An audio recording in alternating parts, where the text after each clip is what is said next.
Never, ever, ever put these 6 things on your face after 50 if you want to look youthful in front of your family.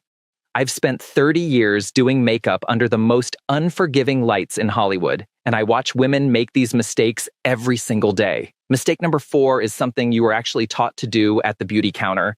And mistake number 1, the industry will never tell you about it because it's the one thing standing between you and looking 20 years younger. So watch till the end. But first, the 12 Hollywood hacks that fix all of it. The same techniques I use to make 50-year-old actresses read 30 on camera, counting down to the one I would defend with my life. Deep breath, darling, because some of these are going to sting a little. Number 12, mist is the finishing move.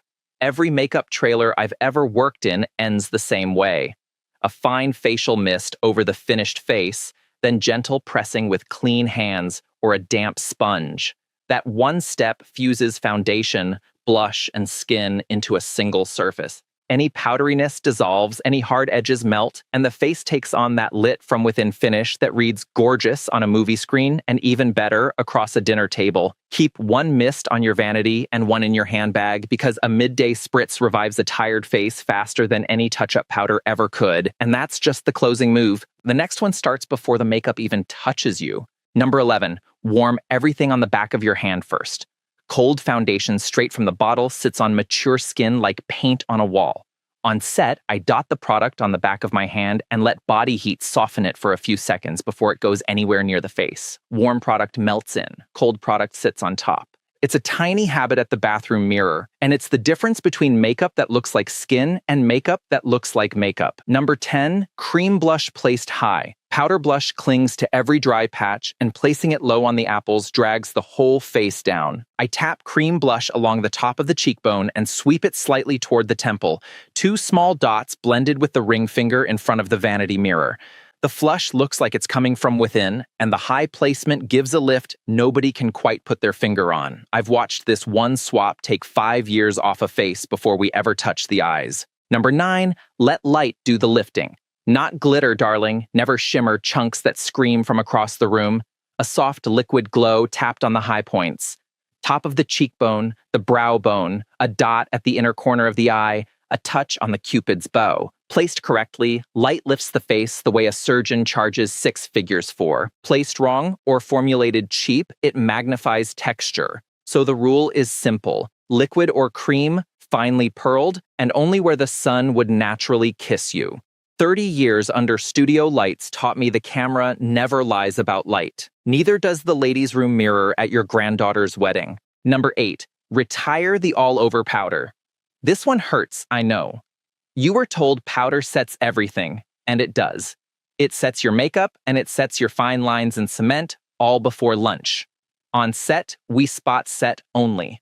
A whisper of finely milled powder pressed exactly where you crease or shine, the sides of the nose, the chin, maybe the center of the forehead. The cheeks stay dewy. The under eyes stay creamy. When light hits a face that's part luminous and part matte, it reads dimensional and young. When light hits a fully powdered face, it flattens, and flat is aging. Hold that thought because this exact habit comes back later in our mistakes. Number 7, press, never drag. Watch any working artist with a cushion compact or a damp beauty sponge and you'll notice she never swipes. She presses, taps, bounces the sponge along the cheek in little stamping motions, laying down the sheerest possible layer everywhere and building coverage only where it's needed. A touch more on the redness around the nose, a tap on a dark spot, and the rest of the skin stays visible. Dragging a brush across mature skin pulls product into every fine line and lifts the skincare you just applied. Pressing melts everything together, like setting wallpaper gently from the center of the face outward. And it uses less product because heavy application ages you faster than any birthday. Number 6, brush the brows up and finish the tail. Brows are the curtain rods of the face, and gravity has been tugging at them since your 40th birthday. A clear or tinted brow gel brushed upward at the bathroom mirror opens the whole eye area instantly. Then a few light strokes of pencil at the tail, angled slightly up, never down. A drooping brow tail drags the entire face with it. On a film set, we fix the brows before we fix anything else, because a lifted brow makes every other step look better. Number 5, curl the lashes and skip the heavy liner. A thick line of dark liner across a mature lid closes the eye and sinks into every crease by noon. Instead, curl the lashes at the base, hold for a few seconds, then tightline. That means pressing a soft pencil into the roots of the lashes rather than drawing on the lid. The lash line looks fuller, the eye looks open and awake, and there's no harsh line to migrate or smudge. One coat of mascara wiggled at the root, and suddenly the eyes look 10 years more rested without a single stroke of shadow. Number 4, trace the lip line and go satin. Lips lose their border with time, and color starts feathering into the little lines around the mouth. A lip liner in the exact shade of your natural lip, traced right on the edge with a tiny lift at the cupid's bow, redraws the frame. Then a satin or cream lipstick, never a bone-dry matte, because matte formulas crawl into every line and make the mouth look like crepe paper. A satin finish bounces light, and light, as we've established, is your facelift. Number 3, flood the skin with hydration first. In the makeup trailer, the first 15 minutes are never makeup.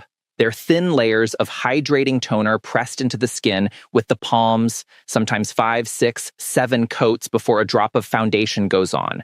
Mature skin is thirsty, and thirsty skin grabs foundation unevenly, goes patchy by noon, and shows every fine line like a roadmap. Flood the skin first, and your foundation has slip. It glides instead of dragging, it sits in the skin instead of on top of it, and that crepey texture on the cheeks softens like someone turned on a beauty filter. You don't need a fancy product, just a simple, watery toner and a little patience at your bathroom mirror. My clients call it the drink of water their face didn't know it was dying for. Number 2, cold and massage before anything else. Every actress over 50 I've ever worked with gets the same first 5 minutes in the chair. Something cold, chilled spoons, a cold roller, even a splash of icy water pressed along the cheekbones and under the eyes, then upward strokes of the fingers from the center of the face out toward the ears. It moves the morning puffiness along, sharpens the jawline, and wakes up the color in the skin. 5 minutes at your own vanity, and the face you're about to paint is already a better face. But a beautiful canvas deserves the right paint, which brings us to number 1. And number 1, change the foundation itself. You can hydrate, press, curl, and mist all day long. But if the formula in the bottle was designed for a 25-year-old's face, you are fighting it every hour you wear it. There is one foundation made for mature skin. It helps to blur fine lines, smooth texture, looks natural, not heavy, almost impossible to oxidize because its color-changing technology adapts to your skin the moment it touches your face. It starts out white, and as you blend, the pigments adjust to your exact tone. No orange shift at noon, no settling into lines the way traditional formulas do. It is loved by hundreds of women, and my mature clients ask for it by name. It is called Luxe. It's not in stores yet, but it's the best-selling foundation on Amazon right now, and darling, it is best-selling for a reason. So the link is in the description, or scan the QR code on your screen right now. If it's gone, it's gone. And you can imagine the results. Results may vary, of course, because every face is its own story. Now, deep breath, darling, because we have arrived at the 6 mistakes. I say this with love, the way your sharpest friend would say it over a glass of wine. Some of these are habits. One of them you were taught, and number 1 is the one the industry has quietly profited from for decades. Mistake number 6, foundation on bare, dry skin. If your makeup looks patchy, grabby, or cakey by 10 in the morning, this is usually why. Mature skin without prep is like painting an unprimed wall. The product sinks in wherever it pleases and clings to every dry patch. Moisturizer first, a moment to absorb, then makeup. Skipping it doesn't save you time. It costs you your afternoon face.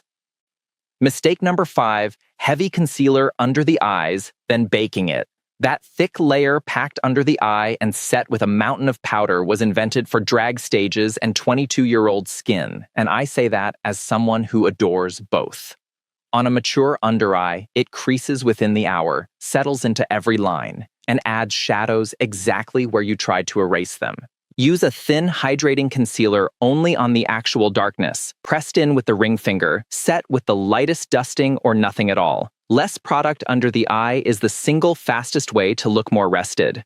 Mistake number 4, and yes, this is the one you were taught at the beauty counter, powdering the entire face to set your makeup. Every counter in America preached it for decades, a full pass of powder so everything stays put. On young skin, fine. On mature skin, that all-over powder is exactly what turns a beautiful base cakey and gray by 2 in the afternoon, settling into lines you didn't even know you had.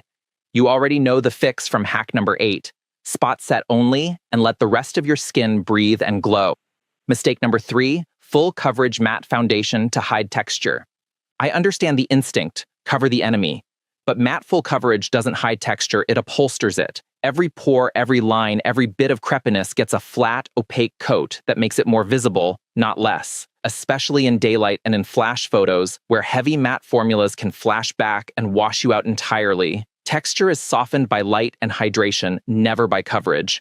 The heavier you go, the older you read. Sheer, luminous, buildable, that is the language mature skin speaks. Mistake number 2, ringing the entire eye in dark liner. A hard black line around the top and bottom of a mature eye shrinks it, hardens the whole expression, and by mid-afternoon it has migrated into the fine lines beneath. You already know the fix from hack number 5. Curl, tightline, mascara, and let the eye stay open and soft. The goal after 50 is never definition, darling. It's light. And mistake number 1, the one the industry will never tell you about.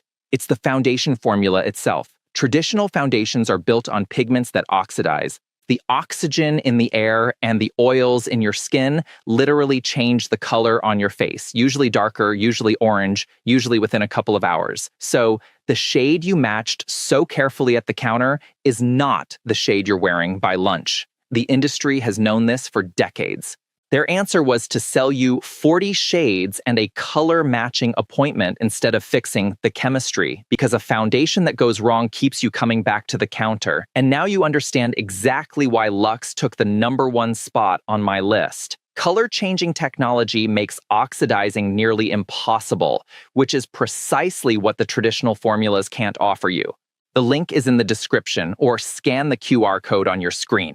So let's land this plane. Mist it together, warm your products, blush high, and cream. Let light do the lifting. Set only where you must. Press it in sheer. Lift the brows, open the eyes, frame the lips, hydrate in layers, chill and massage, and put a foundation on your face that actually adapts to you. Then walk away from bare skin application, heavy under eyes, the all-over powder they taught you, matte full coverage, harsh liner, and any formula that changes color behind your back. Do all 18 of those things, and I promise you, the next time you sit down across the table from your family, somebody is going to ask what you've done differently. And you can smile, sip your coffee, and simply say, good lighting. Thank you for spending this time with me, darling. Grab Luxe through the link in the description or the QR code on screen.